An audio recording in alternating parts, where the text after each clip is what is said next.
Maman Victorine, Yebuna Vandaka, soit 6 000 places, soit 2 bis, à des fois 3. Mais dans l'IA, on a coûté, on a coûté, ça y est, il y a qui a pas coûté. Mais on a besoin de l'Oba, ils ont des gros, ils ont des gros, ils ont capé de la Zoloba. Ça, membre de l'église dans le comité, Mawa. On sait que la banque Mawa est dans Zambi. On est dans Zambi, atia bosa na kata mitema na bango. Ya boyeba. Et non, on dit qu'on fait des coups dans Zambi. Mais ça can dire, tant qu'on coupe dans Zambi, ni tout ça. Le monde de la bonne bandique, bandero bazana zela, na bakume sikote, bazana disres, donc na télévision, ça na Cameroun. Et que va les jeunes télévision ensemble, et nous on coupe dans Zambi. Tout le monde est les païens.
ebolakisa ndenge babetela nzambe maboko eza example fotala.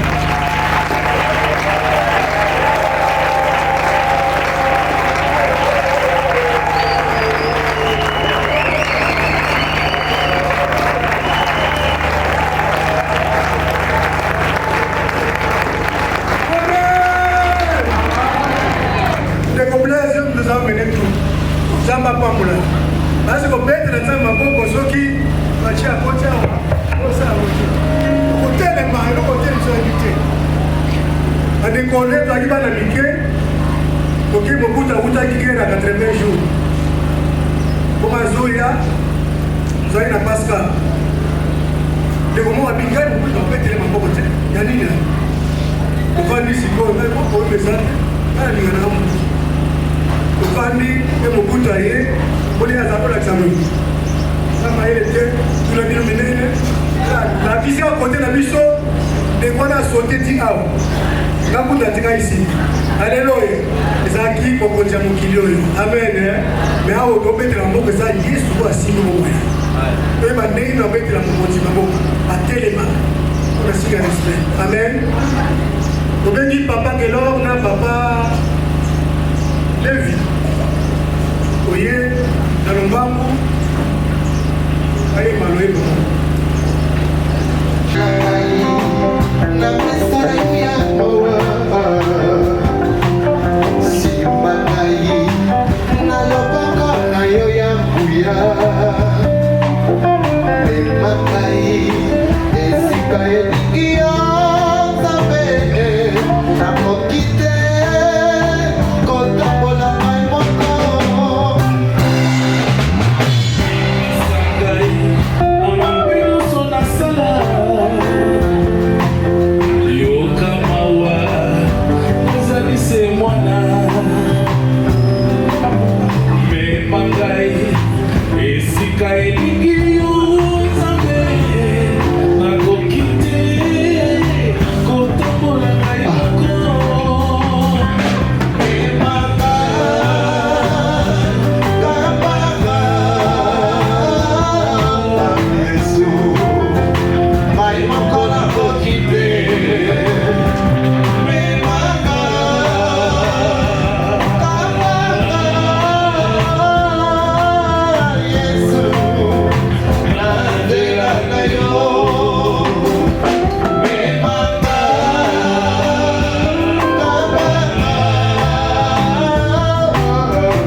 Memi yawe na bozuna yo boye bitunga na yo kotondisama na bofuluki pe babidon na yo kotonda na masanga.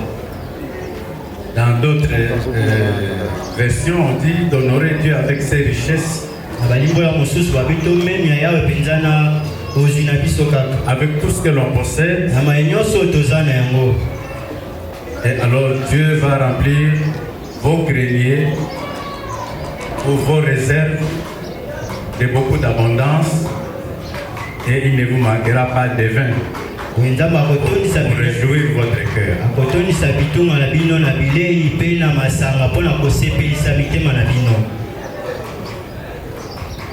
Très souvent, quand on veut parler de donner,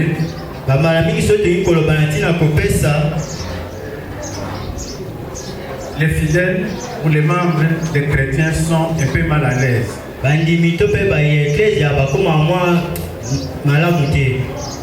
Et moi personnellement, je n'aime pas tellement parler de ce sujet. J'évite ça. Mais nous ne devons pas éviter d'enseigner la parole de Dieu. Parce que c'est au travers de la parole de Dieu que ceux qui y mettent leur confiance sont bénis. Alors si je reviens sur ce que les autres ont dit avant moi, ce n'est pas pour vous matraquer. Ce n'est pas pour bousculer vos réserves, vos bourses. C'est parce que Dieu veut que nous puissions connaître ces choses. Amen. Amen. Dans l'ancienne alliance, Dieu avait donné beaucoup d'ordonnances, certaines ordonnances en matière d'argent et en matière d'autres richesses que l'on pouvait avoir. Dans tout ce que son peuple avait, Dieu avait sa part. Il y avait la dîme à donner, qui est la 10e partie de ses revenus. Il y avait des offrandes, diverses offrandes à donner. Mais il y avait aussi d'autres dons que Dieu prélevait de la part des avoirs de ses enfants. Et quand il y avait aussi une activité particulière, Dieu demandait aussi que l'on puisse lui offrir tout ce dont il avait besoin pour réaliser ses projets. Mais Dieu n'est pas injuste. Et Dieu ne nous demande pas pour que nous puissions en souffrir encore après. Dieu fait une promesse pour ceux qui donnent, qui donnent pour son œuvre, pour ceux qui donnent même pour soutenir les autres. Mais ici, je mets l'accent donné pour Dieu. Mais on peut se poser la question, mais Dieu, il dit que tout lui appartient. Mais pourquoi il demande encore aux gens qui viennent lui donner? Effectivement, tout appartient à Dieu. Si nous lisons le psaume 24, premier verset, nous allons lire ça un peu. Psaume 24, verset 1. À l'Éternel la terre et ce qu'elle renferme. Ce qu'elle renferme. Le monde et ceux qui l'habitent. Donc, que ce soit toi, que ce soit moi, Que ce soit ce que nous possédons, nous appartenons tous à Dieu. Et nous et nos biens, nous appartenons à Dieu. Nous sommes propriétaires de Dieu. Et Dieu peut faire de sa propriété ce qu'il veut pour satisfaire ses besoins, pour réaliser son dessein ou ses desseins. Si Dieu veut de ton argent pour réaliser ses desseins,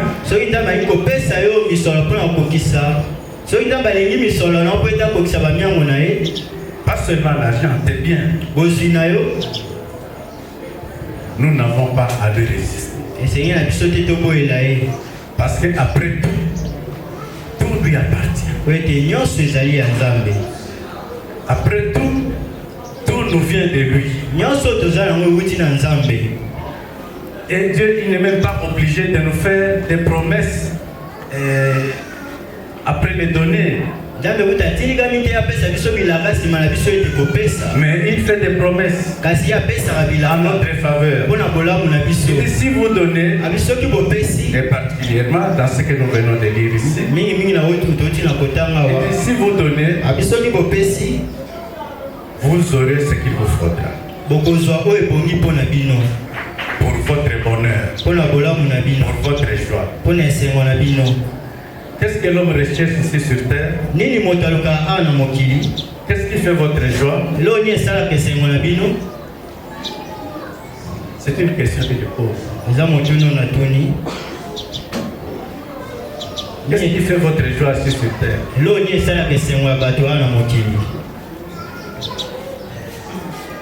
Nous ne connaissons même pas ce qui fait notre joie. Oui, satisfaire ses besoins. Quels sont les besoins les plus primordiaux de l'homme?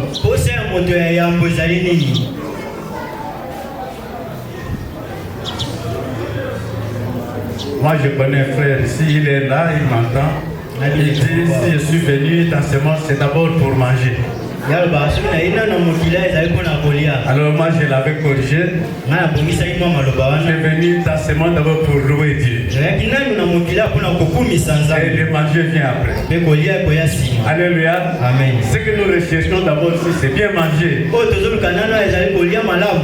C'est satisfaire nos besoins.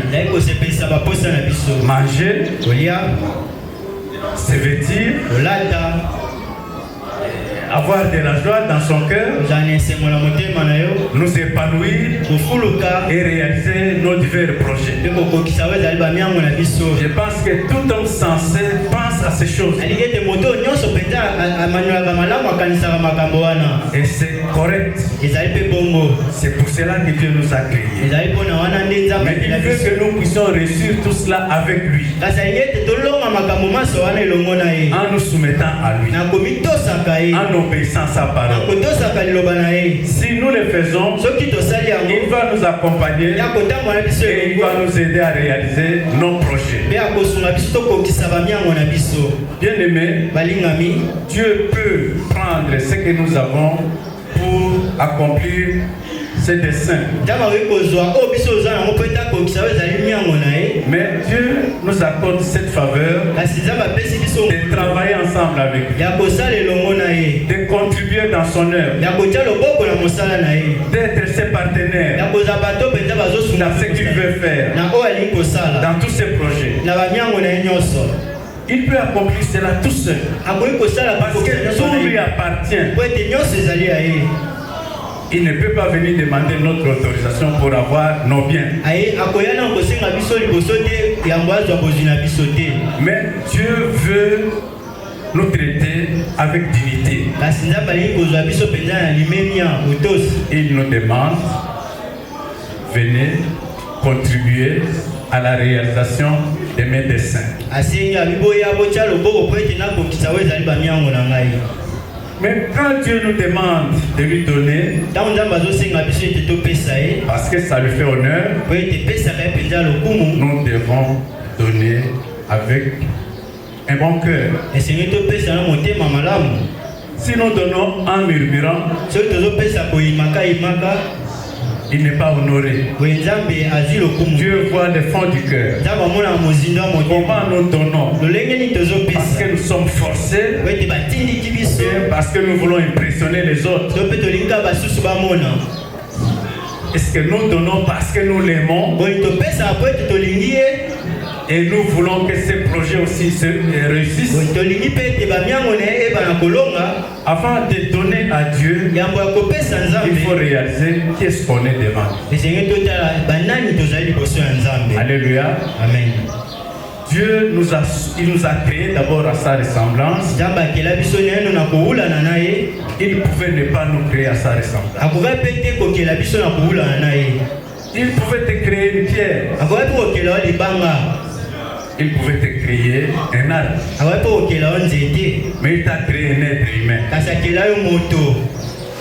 Différent des animaux, différent des autres créatures. Et nous sommes même différents des anges.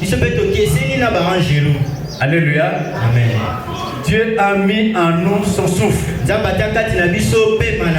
Ce qu'il n'a pas mis dans les animaux ou dans les arbres. Alléluia. Amen. Et il ne s'est pas arrêté là. Quand l'homme a péché, il s'est donné lui-même pour sauver l'homme. Il s'est sacrifié sur la croix par son fils Jésus-Christ. Il est mort pour tes péchés. Il est mort pour mes péchés. Il s'est donné pour que l'homme soit sauvé. Personne ne lui a demandé. C'est parce qu'il t'aime, c'est parce qu'il m'aime, c'est parce qu'il nous aime.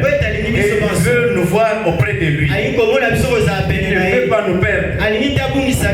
Donc Dieu nous a manifesté son amour en donnant. Et qu'est-ce qu'il a donné? Il a donné ce qui lui était le plus cher, son Fils éternel, son Fils unique, Jésus-Christ. Il est mort, lui il est juste, pour nous les pécheurs, pour nous qui étions en rébellion contre Dieu. Alors la colère de Dieu, au lieu de tomber sur toi, au lieu de tomber sur moi, et de tomber sur Jésus-Christ. Et alors, qu'est-ce que nous pouvons refuser à ce Dieu qui nous a manifesté tant d'amour et qui nous a donné son Fils unique, qui était juste, qui était éternel, qui était toujours avec lui et qui est Dieu. S'il a offert son Fils pour nous, qui lui étions redevables, qu'est-ce que nous pouvons lui refuser s'il a besoin de notre partenariat avec lui? Et il ne s'arrête pas là. Il dit, si vous l'honorez de cette façon-là, il promet d'autres bénédictions à celui qui les fait. Il promet de l'abondance. De l'abondance en quoi? D'abord la paix. La paix dont nous avons besoin. La joie de lui appartenir. L'assurance de notre salut. Mais dans notre vie ici sur terre, il nous promet son assistance, son secours et ses interventions merveilleuses. Il nous promet la joie dans notre parcours. Il nous promet son secours, son aide dans nos problèmes. Il nous promet son accompagnement. Bien-aimés, je ne vais pas nous faire passer beaucoup de temps ici. La parole de Dieu n'est pas compliquée. Dieu n'est pas un homme pour promettre et ne pas réaliser. Parce qu'il n'y a aucune situation qui lui est compliquée ou impossible. Tout est possible à Dieu, mais aussi tout est possible à celui qui croit au promesses.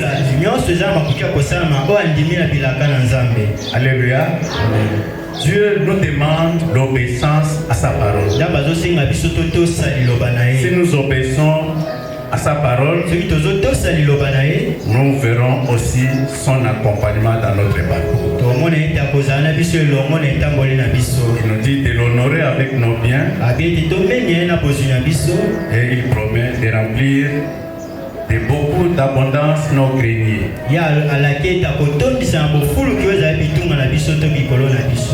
Et dans ce qui nous concerne, Dieu a besoin de notre partenariat dans son œuvre.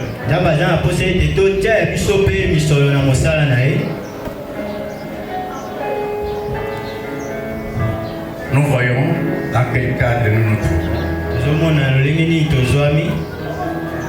Si nous sommes arrivés là où nous en sommes aujourd'hui, c'est l'argent que vous donnez. Ce sont vos contributions. Ne croyez pas que Dieu est injuste pour oublier ce que vous faites, ce que vous donnez. Il sait au moment opportun, au moment jugé opportun par lui, dans sa souveraineté, comment il pourra réagir à votre égard. Alors ne vous découragez pas.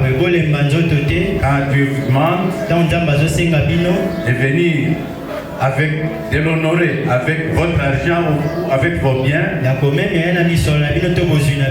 n'hésitez pas à le faire. Ne suivez pas ce que le monde peut souffler à vos oreilles. Ne suivez pas ce que le diable peut souffler à vos oreilles. Mais ayez les oreilles toujours branchées au dire du Seigneur. Honorons Dieu avec nos biens. Et Dieu va aussi nous honorer selon ses richesses inépuisables. Que Dieu bénisse sa parole et que son esprit nous fortifie. Amen. Amen.